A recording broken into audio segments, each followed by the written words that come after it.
This is CNN News 18 and Federal Bank Primetime Studio.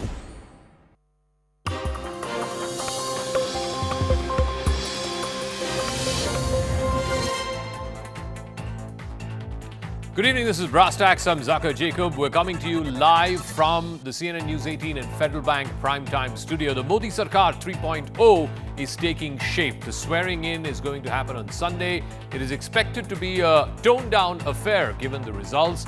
Dignitaries from some of the neighboring countries, including Sri Lanka, Bangladesh, etc., are expected to attend. The allies are flexing their muscles and already asking for their pound of flesh from ministries like agriculture and railways. Meanwhile, the opposition is also piling on the pressure. Today, Rahul Gandhi came out and held a press conference where he alleged that there was a massive scam between FIIs, exit pollsters, the government and stock market operators. He alleged that the exit polls were completely ginned up to create the impression that the Modi Sarkar was coming back with a bigger majority, and that led to a big rally on Monday, the first market day after the exit polls came out on Saturday. And then on Tuesday, when the actual results came, there was a 6% fall in the stock markets.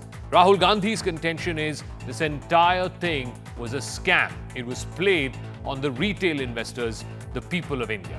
Piyush Goyal, the former commerce minister, has then hit back at Rahul Gandhi, saying that this is just spreading fear and propaganda.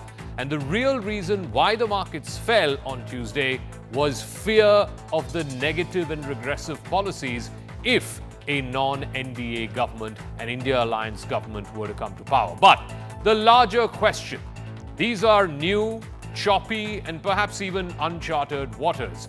So how does Modi 3.0, the new Modi 3.0 Sarkar, which will come into effect from Sunday onwards, how are they going to navigate this new challenging terrain?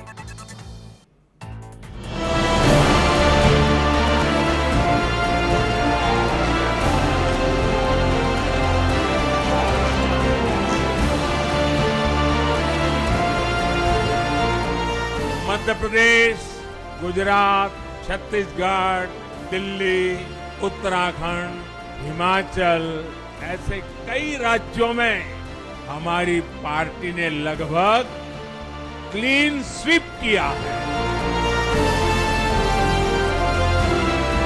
I am going for NDA meeting. In course of time, anything will report. Thank you.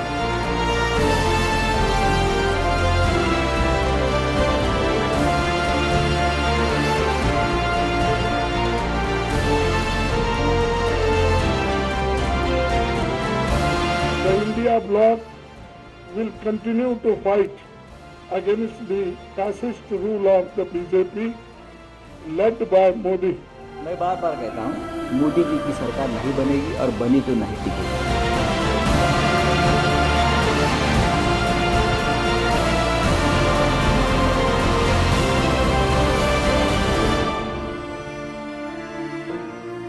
All right, I want to first take a look at how the NDA allies have been flexing their muscles even before the government has been sworn in. As per top sources, this is what the NDA allies, the big ones, want. The TDP wants at least 3 berths in the Union Cabinet. The TDP is eyeing these following portfolios: civil aviation, steel, and MOS finance. They had civil aviation in the last government when they were part of the Modi Sarkar.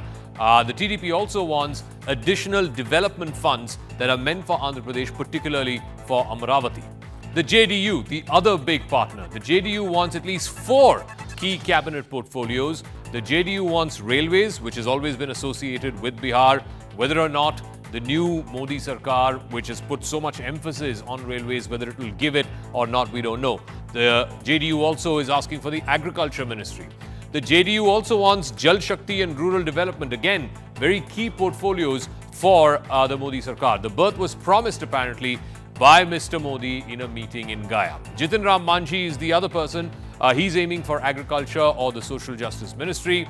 Then you have the JDS, which is seeking 1 cabinet berth. It too wants the agriculture ministry.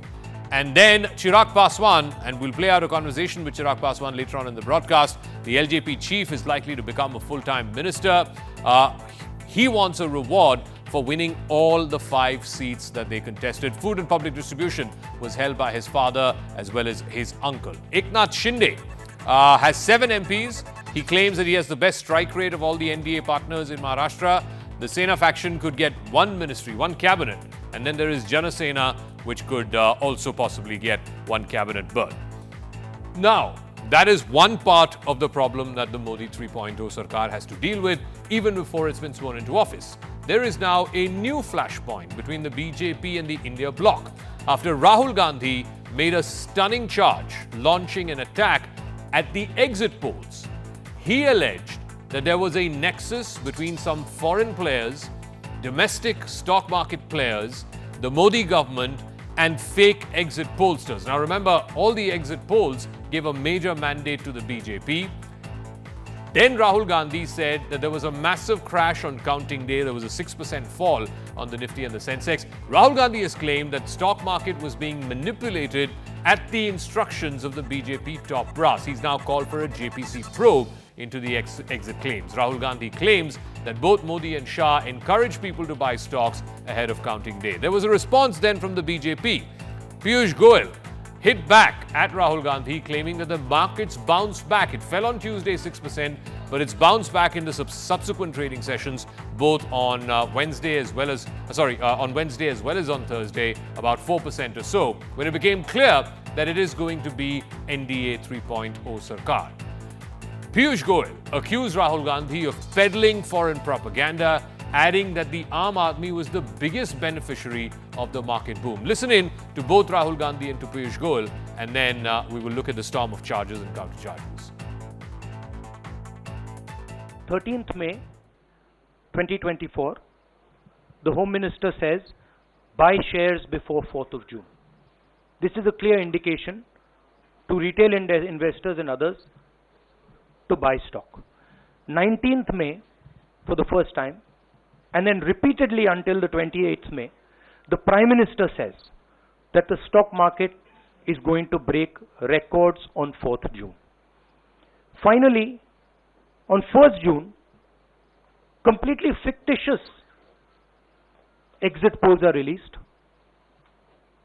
These investors are given a completely wrong impression. And on the 3rd of June, as we all know, the stock market breaks all records and then crashes on the 4th of June. फिर एक बार मोदी सरकार आना निश्चित है और शायद इस बात से राहुल गांधी जी बड़े परेशान नजर आते हैं और अपने बयानों के साथ विदेश और देश के निवेशकों को एक भय के वातावरण में निवेश ना करें, इसके लिए उत्साहित करने की कोशिश कर रहे हैं। कांग्रेस यूपीए की सरकार के समय भारत का मार्केट कैप मात्र 67 लाख करोड़ था। आज वो बढ़कर 6 जून यानी आज के दिन बढ़कर 415 लाख 415 लाख करोड़ भारत का मार्केट कैप है। All right, so here's a look at the storm of charges and counter charges on this latest flashpoint of stock market manipulation that's been alleged by Rahul Gandhi. Rahul Gandhi started off by saying that both the Prime Minister and the Home Minister encouraged people to buy stocks ahead of the results on 4th of June. Piyush Goyal has countered that by saying that the Aam Aadmi is actually the biggest beneficiary of the stock market boom. He in fact gave the market cap, which was at 60 lakh odd crores when the UPA left office, and it's now at 400 lakh crores. Rahul Gandhi's attack was that stock markets had crashed on result day because they had hyped up a result of a renewed and perhaps a bigger mandate through these exit polls for Modi Sarkar 3.0. Piyush Goyal's counter is that markets bounced back the moment it became clear that it was going to be an NDA 3.0 government. Rahul Gandhi says that there's clear evidence, according to him, of market manipulation before the polls through fake exit polls as well as through foreign investors. Piyush Goyal's counter to that is that Rahul Gandhi is peddling fake foreign propaganda. Rahul Gandhi's attack, and this is going to be something that the India Alliance will be focusing on in the upcoming monsoon session. They want a JPC probe into the exit poll scam. Piyush Goyal's counter is the government has no role in the exit poll projection. So that is what is the latest flashpoint between the BJP and the Congress. Joining us now here in our studios, happy to welcome to Insina, national spokesperson of the BJP. Mohan Kumar Mangalam is spokesperson of the Congress Party. Deepak Reddy is national spokesperson of the TDP and XMLC. Ghanshyam Tiwari is Samajwadi Party spokesperson. And Rajat Sethi will also be joining us in a moment. But let me start with you to Insina, this latest controversy, and since you're from Mumbai and also somebody who closely follows the stock markets, Rahul Gandhi says there's a nexus between what the Prime Minister and Home Minister said during the campaign, foreign investors, dubious exit pollsters, and that's why we saw on the 3rd, the markets went up, on the 4th, it tanked. Well, good evening, Sarkar. Good evening, everybody. Rahul Gandhi is an ignorant man, but also habitually cynical. You know, between 31st May evening and today, 3:30 p.m., the stock market, actually, the Nifty has, only increased. Now, this baseless, this very frivolous charge that the Home Minister actually said that the stock market would go up, I think anybody who's invested in the stock market would very clearly know that you are advised from day one to follow the advice of a SEBI registered consultant or a SEBI registered expert. And that is where the timing becomes very important in the stock market. I don't know, according to his election affidavit, he has huge investments. Rahul Gandhi has huge investments in the stock market. If this is his level of understanding of the stock market, it only shows how intellectually, how logically challenged he is. These are the people who have presided over... He is also alleging that there was this nexus between fake exit pollsters... No, so I think that question needs to be answered... And people in the government. No, that question needs to be answered by journalists. Was there a nexus? It was done at the behest of the government. The government directed these so that needs to be answered by the media channels. Was there a nexus? Are you aware of it? Because all channels unanimously gave a 360 plus to NDA. Are you privy to any excess? Because I'm sure even your channel predicted the same. Throughout the election, these people cast aspersions on the Election Commission. These people cast aspersions on EVM. They cast aspersions on wealth creators. They cast aspersions on all journalists who interviewed the Prime Minister. And now, when he sees that there is enormous robustness in the financial markets, even after the results, these people want to create panic and havoc in the market. Okay, let me ask Mohan Kumar Mangalam this. If you have evidence of such manipulation, approach the courts. Now, number one, whatever fall there was on Tuesday when the results went contrary to the exit polls, it was a 6% fall. The markets have already come back 4% in the trading sessions on Wednesday and Thursday. And this is normal, routine market movement. Why are you sniffing a scam, as Rahul Gandhi put it, where, as the BJP says, none exists? Zaka, two things. First, let me correct you. It's not Modi 3.0. It's NDA 3.0. The PMO most likely will not run this government the way it ran the first two. He'll have to make deals with a whole host of coalition partners, some of which you went into in the beginning. So let's make sure we don't call it Modi 3.0. It isn't that. Second, I don't think there's anyone more ignorant and intellectually challenged on this panel or maybe even this country than Tulin Sinha. I'm not surprised. Apple doesn't fall far from the tree. He's, after all, in Mr. Modi's party. So let me explain to you. You left out a couple of key things that Mr. Gandhi went into in his press conference. One, that the volume of share buying or the volume in the market was almost doubled on the 31st from the days before. That shows inordinate amount of activity in the market. Second, the BJP knew very well as all the intelligence agencies that were informing them, that they were between 200 and 220.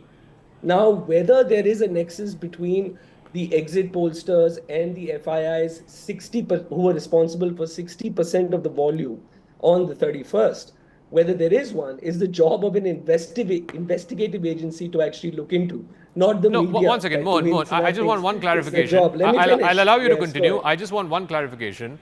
The exit polls came out on the 1st. The big stock market rally happened on the 3rd, the day before the results day. You're saying 31st, so just give me the straight timeline on that. Yes, let me explain it to you. On the 31st is when volume peaked, right? Yeah. How does the stock market operate? It operates on the principle that there is no information asymmetry What we're seeing is basically an example of insider trading, where clearly people were in the know on what the result would be, right? Or what the exit polls would be the next day on the 1st. On 31st, Can I volume rebut went that? up. On I'll 1st, come to you. when the market shot through the roof, there was profit taking by the foreign investors, by everybody in the know. And who was left holding the bag when the market hit the floor on the 4th were the retail investors. Do you Okay. understand the chronology? Okay. You know, To respond, the yeah. Congress spokesperson has actually answered the question. The whole country was anticipating a big BJP win, and therefore, not just on 31st, in the entire build-up of 5 to 6 trading days and sessions prior to 31st, you know, the stock market was consistently growing. And yes, you know, people were expecting that there would be a big mandate.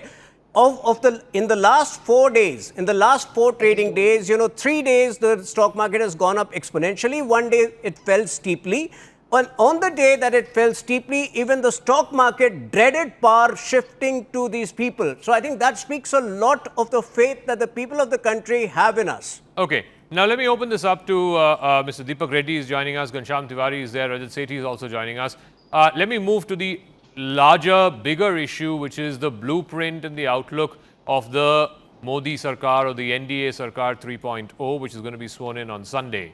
Already, we are given to understand that there are pushes and pulls, although nobody is saying this out public, but via sources both from your party as well as from the JDU, the expectation is 3 ministries, more funds for your pet projects, revival of the capital project, which seems to have stuck. The JDU wants agriculture and railways. That, incidentally, is being asked for by some of your other alliance partners as well.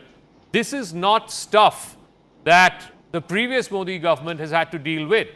So the opposition's contention, Mr. Reddy, is your wheels are moving in different directions even before the government has been sworn in. Saka, very good evening to you and everybody. I need a minute extra because I need to set certain facts straight so that our viewers understand what exactly is going on. If you look at the India Alliance ecosystem, right after the results came out, they started peddling false information that, you know, Nitish Kumar ji and Chandrababu Naidu ji have other plans and they are in talks with India Alliance. There's absolutely no proof that any of both these leaders have spoken to them. So they peddle false information and they provide evening entertainment for viewers. And even the stock market issue, which was just discussed, I mean, everything is on paper. This is not like you're doing something in cash. And SEBI is quite aggressive. So if there are any evidence, you can actually complain and it can all be tracked. So as I said, this is all falsification, and they are trying to make themselves relevant. I challenge the India ecosystem. Can you show me any proof that we have demanded the 4 or 6 ministries as you have put out, or we have demanded the speaker post? In fact, we had a review meeting today, and our knowledge center people, we sat together, and we have seen the way things are going. This is all false information you're peddling. And mixing Chandrababu Naidu ji with Nitish Kumar ji itself is wrong. We never went up and down, or we never changed sides multiple times.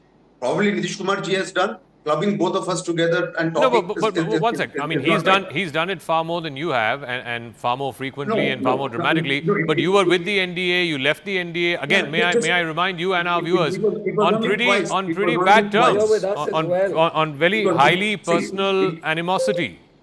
Now you've come back, you've had a pre-poll alliance, no one is doubting that.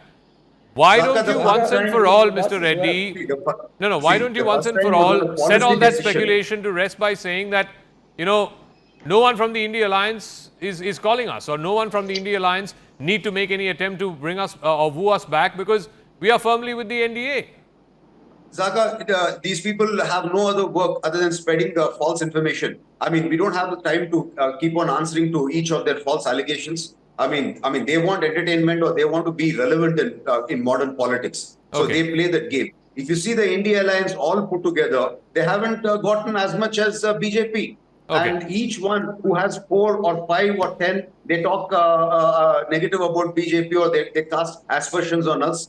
So we Okay. are rock So solid. I'll take that point solid to partner of Ghanshyam. NDA. I'll Let take me that make point it to very, very Ghanshyam. clear. Leave aside, the tutu meme, the leaks and the counter leaks and who wants what. All that we'll know on Sunday. Be that as it may.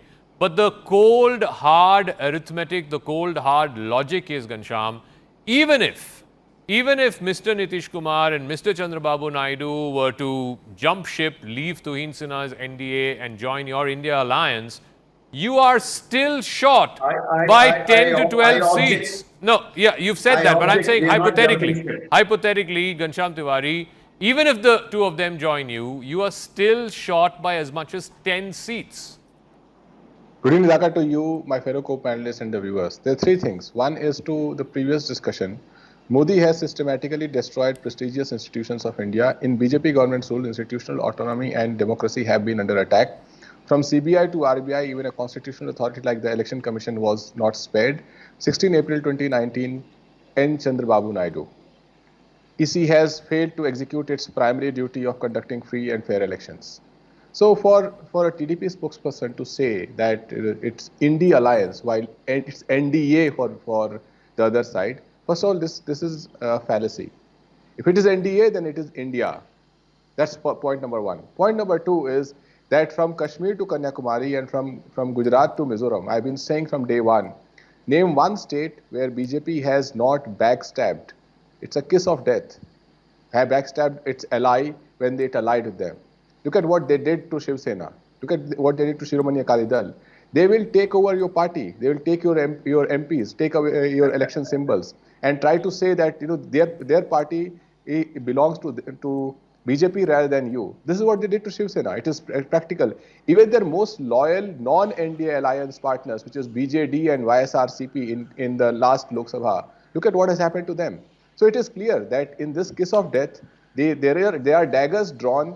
There's a dagger in Nitish Kumar's hand, there's a dagger in Chandrababu Naidu's hand, and there's a dagger in Mr. Modi's hand. But Ghanshyam, and let them worry about it. No, why? You seem more worried for them than they themselves are worried. The reason I am worried is exactly the question that came. Even before the government is formed, there is a national opposition building. The question for JPC, for example, Access My India, there are allegations that this organization works with BJP. There are similar allegations for other exit pollsters. Now, if they knew on day one that they are going to manipulate the stock market, and if the Prime Minister of India and the Home Minister of India are telling people to buy, common men who they have made poorer by their misgovernance, they are telling, are they in the business of stock trading? When they go on record in the election cycle, say that buy on the stocks after 1st June or buy stocks on 4th June, and they have their exit pollsters manipulating the data, and the data comes out, the questions are already asked by Saket Gokhale, Member of Parliament, and he has asked the SEBI to investigate whether those people who made money are related to these entities, and it is for SEBI to find out. Isn't this something, Rajat Sethi, that SEBI should be doing? I mean, why should it have to go to a joint parliamentary committee? What is the parliamentary oversight required for this? Because at the end of the day, you have a regulator whose job is exactly this. Whether there was any kind of cahoots between what the opposition is saying, fake exit pollsters and fake foreign institutional buyers, and who benefited from the rise that you saw on the 31st and the 3rd, and then the massive fall that happened on the 4th when the results came. Jaga, this is the only aspect of politics which I personally feel is going to derail and distract the entire nation, when there should ideally be the entire focus on how to develop, how to go forward. We are in an international setting where the competition is intense, and any kind of wasteful spending of parliamentarian time just to do time pass is something that I personally feel that there are other more important issues where opposition could have utilized its time. They want to do time pass, so be it. They don't have an evidence. Again, there was no specific stock market, advice which was, so to say, quote unquote, given by Prime Minister or the Home Minister. So let them keep kite flying as much as they want. They can make this as a predominant election issue in the upcoming elections, Maharashtra, etc. Let them do it. I mean, what do I say if they are on a suicide path? I mean, they have got a momentum where they could utilize it on more relevant issues. They don't want to do it, so be it. No, but moot Rajat, point here is what then are the more relevant issues that you think, for example, when the monsoon session comes rolling on the first week of July, what should the opposition focus on? Because what they've been saying since the 4th of June is that this is a mandate against Mr. Modi. Forget about the fact that, if you break down the numbers, like I said, there's no way the India Alliance plus TDP plus JDU, even in a hypothetical situation, if they were to come together, they're still short. Whereas on the other side, the NDA is at 293. See, it's not just 293. 10 more MPs have extended support, so it's 303 now. My point is... No, one second. There's some confusion around that 10, but anyway, go ahead. Yeah, I'm not sure. Fair enough. All right. Okay. All right. Okay. Let us give them the benefit of doubt that they are, doing some grand strategy planning right now that they will form the government. Please go out and attract the allies. No? Keep doing this. No, that's exactly what Ghanshyam is doing. He's more worried for Mr. Deepak Reddy than Mr. Deepak Reddy is worried for himself. He'll become the official, and I wish him, he's a good friend of mine. I wish him that he becomes the government spokesperson also of that hypothetical government that they have been daydreaming ever since the results. See, the point is not that. You want to do horse trading, you want to experiment on the mandate. Please do that. Be the guest. Do it. Public will see. Here, one party is clearly at 240. The next second largest party is at 99. The third largest party is at 37. Can you imagine the state of affairs if the opposition were to form the government? There'll be too many equals out there which will keep fighting as to who's going to get the prime ministerial chair. Okay. So I personally feel that this, the daggers, if the opposition were to make a government, the kind of daggers, the quality of daggers will be much more interesting to see. Their counter would be that if they've held through for the last year since the alliance was formed, despite ED, IT, CBI, what else have you? How has the alliance they may well stick together with the glue of power. They have stuck together. By and large, they've stuck together. Tell me of the 26 parties, how many have left? Anyway, that's besides the point. I want to focus on Modi 3.0. So Tuin Sinha, here's the difference. One second, Ghanshyam. Here's the difference. When Modi 2.0 came into office in the week between the results and the swearing in of the government, there was no one coming out publicly and saying, I want 3 ministries and I want 2 ministries and I want railways and I want agriculture. You are now having to deal with this is the new normal. No, but have you come across anybody who's coming out and saying, I want this ministry? Well, they're telling us. No, that is media speculation. See, Zaka point is between 1989 and 2014, for a good 25 years, this country only had coalition government. So, we raised the bar. In 2014, we got 282, we got 303 after that. But fact is that so now even what, you today, have to lower the bar for a coalition? No, like you're going to have to run a coalition government minor now. ups and downs are a part of life. So your blood pressure cannot be 80/20 every day. So this is a minor down. No, the fact is in 1998, we had 182 MPs. BJP had 182 MPs. Was there any problem in the running of the coalition government? This time, obviously, we have 240. It's very clearly a mandate for BJP-led NDA government. And, we are at the cusp of history. Prime Minister Modi is going to be the first Prime Minister to be sworn in thrice. But more importantly, Congress, for the first time in its history, would be spending 3 consecutive terms in the opposition. If I were in the opposition, I would be very worried. I would be worried about the negativity, which Congress brings and try to improve on that. Mohan, the fact of the matter is you've gone from 44 to 52 to 99. The Congress is sitting out in opposition for 3 consecutive terms. It's never happened in the history of India's electoral democracy. And for 3 consecutive terms, the Congress has not even touched triple digits. You should be more worried about that. I do see me worried, Zaka. I'm smiling. We're all smiling for the last 2 days. I said this to Ghanshyam 2 days ago. I had Ghanshyam and Sanju Verma on the show. Sanju Verma was behaving like her party lost, and Ghanshyam was like this Cheshire cat. He had a smile all through that show on the evening, just like he has tonight. Zaka, trajectory and momentum that matters in politics. Absolute numbers. I mean, listen, how long was the BJP sitting outside before the Ram Mandir movement? For I can't even say how many years they sat. At one point of time, they only had 2 MPs. So we're building up and we're very happy. I think the happiness comes not from the numbers that we have reached in the Congress, but also that we believe that the verdict is a victory for the Indian voter. It is by and large the Indian voters saying that they want to return to a parliamentary democracy. And it is the end of this the sort of presidential era that raised its head in 2014, because every election has operated differently. You'll have to go to every state and look at the results to see how different issues, almost down to every constituency, made a difference in the result. It wasn't one giant sort of knight in shining armor who's going to rule the day. I think that era is over, and No, therefore but we have Mohan, returned Mohan, to the our fact roots of is, being a yeah, maybe parliamentary return democracy. to Let me finish. return to business, Let me return to finish. business is normal. Return to I'll parliamentary stop talking about democracy, as you said it. But parliamentary democracy under a government headed by Mr. Modi, there's no change to that. That is the bottom line. Saka, let me tell you what's going to change. During the campaign, Mr. Chandrababu Naidu, actually with Mr. Modi there, said that he was going to give 4% reservation to Muslims. This is when Mr. Modi and Mr. Shah were going around the entire country saying that the Congress is going to give an increased percentage to Muslims in reservations against the constitution. So in fact, Purandeshwari, who's the BJP state president there, had to call up the media and say, please say that it is a TDP manifesto, not the NDA manifesto. I want to see if Mr. Modi can actually bring a uniform civil code in this term. I guarantee you the entire agenda is going to change now. As I said in the beginning, you're calling it Modi 3.0, but it is nowhere near that. Let Deepak Reddy respond. Ghanshyam, I'm coming to you in 30 seconds. Let me quickly finish. Let me quickly finish, really. I want to respond to him. Mr. Vajpayee was a coalition builder. He ran a coalition of 20 parties. This is Mr. Modi's first ever coalition in his political career. And you can ask anybody you know, that man is not used to running a coalition. Okay. We'll see how it goes. Okay. Never too late to learn new tricks. But Deepak Reddy, on the issue of quotas for Muslims, the TDP has a different position from the BJP.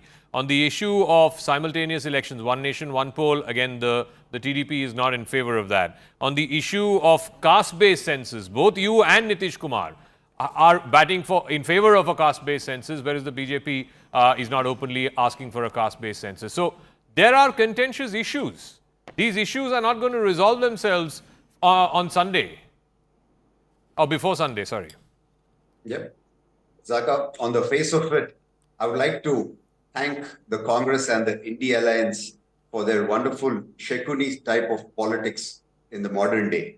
So the way they keep throwing these things around, playing these little games. So, I'm quite surprised. And I challenge this India ecosystem, talk on issues rather than playing these, games. Let me be very clear, coming straight to the Muslim 4% reservation. The day the manifesto was issued a month ago by Janasena and TDP, our President Chandrababu Naidu ji, there was a person representing BJP, and that gentleman has clearly spoken to the press, and he said this manifesto is a joint manifesto for Andhra Pradesh being issued by TDP and Janasena. So whatever is going to be in this manifesto, we respect it as far as Andhra Pradesh is concerned. So it has been made very clear. So that is how alliance works. We respect each other. So BJP has a certain plan, but we had this Muslim reservation 4% commitment from way before. So our alliance just took place 3 months ago. It goes with mutual respect, and there are certain issues, even if we thought were good earlier, we don't mind changing if it is good for the country and for the larger interest. Ghanshyam, So it's good for the country, good for the larger interest. Alliance is trying to put it that we have We differences respect on each there will other be issues like is good untrue. coalition partners, and therefore, the BJP will not implement will not tinker with the Muslim quota in Andhra Pradesh. Ghanshyam, what's wrong with that? Three quick things. One, throughout the elections, the Prime Minister ran a hateful campaign targeting Muslims and targeting reservations. Now for them to say that it's a joint manifesto, it's a shame that we can even say that on a national TV. Point number one. Point number two, in 1998, when BJP had a coalition government, India had a biological Prime Minister.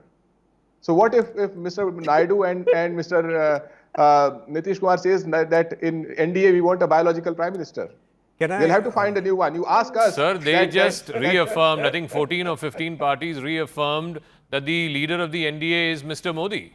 Yeah, they just did that yesterday. Mr. Modi has to get down from the God status.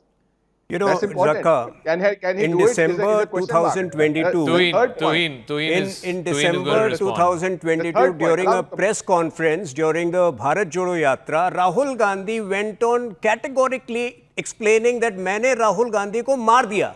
आपके सामने जो बैठा है वो राहुल गांधी नहीं है. So is this a deep fake, the Rahul Gandhi that you see today, who holds press conference? I think it's the Congress which needs to answer all of these questions. Fact is, when it comes to Chandrababu Naidu, let me say this with responsibility, that like Modi ji, he's a Vikas Purush. You would recall, probably they have a short memory, but during the mid-90s, you know, way ahead of his times, he made Hyderabad an IT hub, the first IT hub of the country. So these people who promise, you know, reservation based on community, reservation based on religion, or reservation to minorities in infrastructure projects will never realize the essence of development which TDP and Naidu bring to us. Okay, Ghanshyam, quick response and then Rajat. In the same sentence, Tuhin is appreciating Chandrababu Naidu and criticizing him. And we know that he's a Vikas Purush. His symbol is also cycle. For 10 years, they said cycle puncture ho gayi, cycle puncture ho gayi. Now this entire government wants to run on. No, that cycle is your cycle, Ghanshyam, not Deepak Reddy's cycle. I'm just talking about the contradictions that exist. I'm just talking about speaking about the contradictions that exist. That Tuhin on your channel, in one sentence, can appreciate Chandrababu Naidu ji and also criticize. No, I get that. But when they said cycle puncture ho gaya, वो आपके cycle है, TDP के cycle नहीं है. Cycle to cycle है. किसने कहा cycle puncture हो गया? In the context of Akhilesh, BJP has said cycle puncture ho gaya hai. But anyway, but Rajat, I mean, you know, it's great for a television debate which represents all sides. I mean, I'm happy that all sides come to this show and to this channel. But at the end of the day, you can't run a country like that. If you're going to be pulling in different directions, and like I said, the one difference I notice as a journalist is when the previous Modi Sarkar was being sworn in, the gap of 1 week between result day and the day of swearing in, nobody was putting it out through these leaks that, oh, you know, we want 3 ministries and we want 1 cabinet and we want this and we want that. But it's happening now. And this is a change. This is a new challenge that the new Modi government will have to deal with. This is a choppy water and uncharted territory that they will have to navigate. Zaka, I mean, life would have been so boring if it would have been a repeat of all the past 10 years that we've seen yet again for next 5 years. I mean, your job itself would have been so boring. But you should be happy that at least there is so much of masala going around and you are having a debate on it. But on a serious note, let me tell you this thing. You know, when you say Atalji managed to run a government with 13 alliance partners, back then the organizational general secretary was Narendra Modi. This man is a gifted politician. He has a 50-year worth political experience, which I don't think any other contemporary politician has. So give it to him. It's not like a rocket science to manage two alliance partners. And then you have a whole host of other alliance partners, plus the others, third front category, people who are ready to come in and support him, you know, whenever it is needed. You know, if TDP is a bottleneck, I think I'm just looking as an analyst, even YSRCP has said that I'm not going to join the Congress party. Today, Gopal Rai, I think, of Aam Aadmi Party said that we are going to, you know, go our separate ways. We will not stick with the Congress party and we'll fight in Delhi elections separately. So, you know, if one were rational, and if my TDP friend over there were rational, and if he were to think that can a party with 99 MPs and the second largest party with 37 MPs and the third largest party with 16 MPs can actually run a stable government, the answer is loud and clear no. What would they gain by going to the India bloc?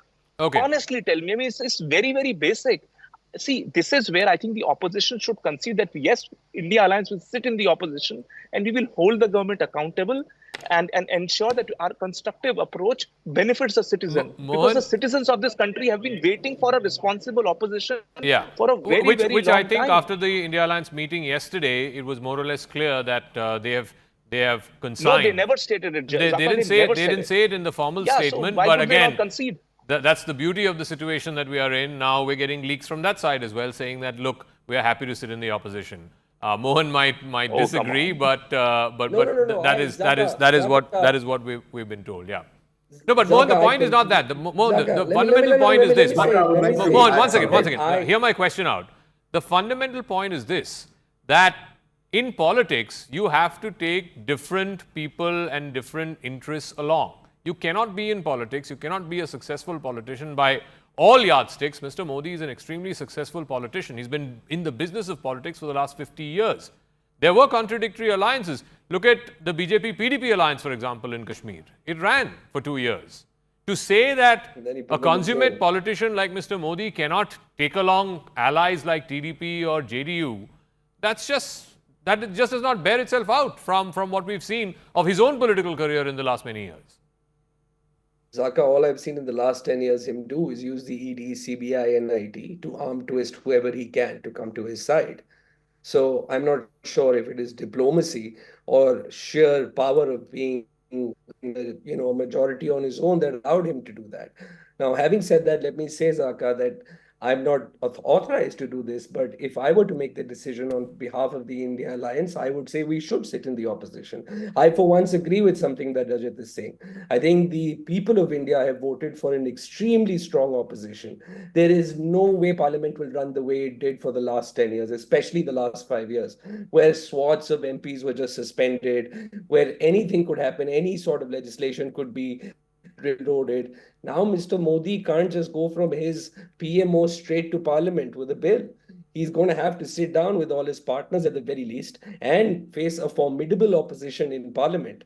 So things are changing, and I think a great opposition is what the India Alliance, as a congressman, I'm saying even I would like to play. Okay. So yeah, the door might be open for anybody because their contradictions are far and wide in the alliance that is being formed, but we're not going out to anybody. So Tuhin, which basically means, I believe the 17th Lok Sabha had the fewest parliamentary committees, standing committees, out of the last many Lok Sabhas. You will have to now learn to reach out across the aisle and do business with the opposition, because otherwise you're not going to get bills passed. Zaka, we have always been extremely accommodating in Parliament, but I think it's now this opposition also needs to realize that they need to grow out of the my way or the highway mentality. I would take you back to 2019 January when the Rafale discussion was happening. If the opposition decides to throw paper planes in front of a lady defense minister, Rahul Gandhi starts winking, is that a responsible behavior from the opposition? So if they grow out of it, let me reassure you, the government has always been open to discussing each and everything threadbare, including Manipur, including the Rafale deal, including everything. Okay. In that same session, by the way, by the end of that session, the number of MPs that were suspended were, I think, 125 or something. But hopefully that will not happen. What do you expect? But hopefully that will not happen. Deepak Reddy, very quick final word. 10 seconds. I got to wrap up after that. I just had a quick question for Tuhin. Last time, Zaka, let me quickly hop in. I was not just a spokesperson. I was an ex-MLC and I was heading a zone which had 35 constituencies. So I am coming from the grassroots level.